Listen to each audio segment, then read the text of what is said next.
Assalamualaikum warahmatullahi wabarakatuh.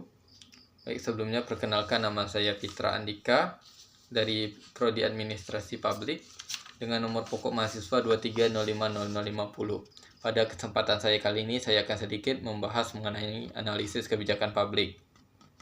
Kebijakan publik adalah alat yang digunakan oleh pemerintah untuk mengatur, mengelola, dan mengarahkan berbagai aspek kehidupan masyarakat.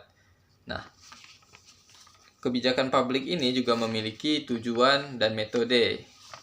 Tujuan analisis kebijakan publik ini yaitu agar untuk mengupayakan kebijakan yang dirumuskan dan diimplementasikan benar-benar efektif dalam menyelesaikan masalah publik yang dihadapi.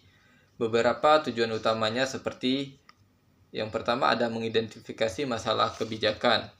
Terus yang kedua itu ada mengevaluasi opsi kebijakan. Dan yang ketiga itu ada membuat rekomendasi kebijakan, dan yang keempat itu mengomunikasikan hasil dari analisis. Dan yang kelima ada mengawasi dan mengevaluasi kebijakan yang diimplementasikan. Selanjutnya saya akan membahas mengenai metode dari analisis kebijakan publik. Dalam analisis kebijakan publik, berbagai metode dapat digunakan agar penilaian kita itu subjektif, atau evaluasi terhadap berbagai alternatif kebijakan dilakukan secara sistematis dan komprehensif. Yang pertama itu ada metode analisis cost benefit CBA, yaitu metode yang dilakukan untuk melihat perbandingan antara biaya dan manfaat dari berbagai opsi kebijakan.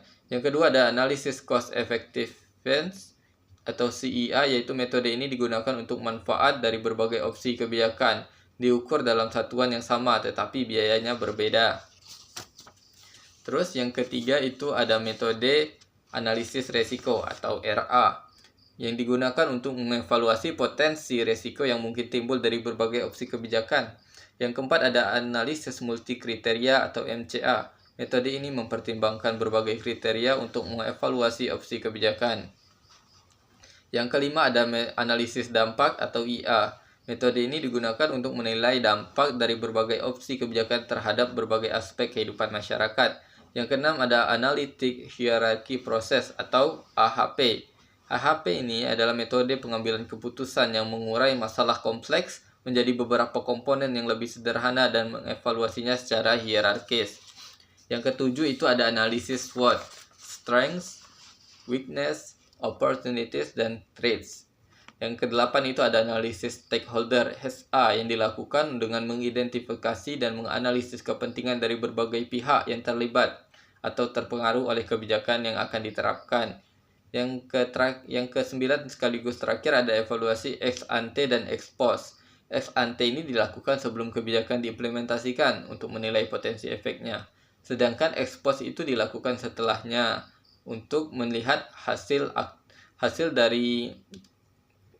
dari kebijakan tersebut. Terus selanjutnya ada tahapan kebijakan analisis atau analisis kebijakan. Tahapan analisis kebijakan adalah serangkah sistematis yang dirancang untuk mengevaluasi dan mengembangkan kebijakan publik. Berikut adalah tahapan utama dalam prosesnya. Yang pertama itu ada identifikasi masalah kebijakan. Yang kedua ada formulasi kriteria penilaian. Yang ketiga ada pengembangan alternatif kebijakan. Dan yang keempat ada evaluasi alternatif kebijakan. Dan yang kelima itu ada rekomendasi kebijakan. Dan keenam sekaligus terakhir adalah pemantauan dan evaluasi lanjutan. Baiklah, mungkin cukup sekian dari saya. Apabila terdapat kesalahan atau kekurangan, saya mohon maaf. Wabillahi taufik wal hidayah. Wassalamualaikum warahmatullahi wabarakatuh.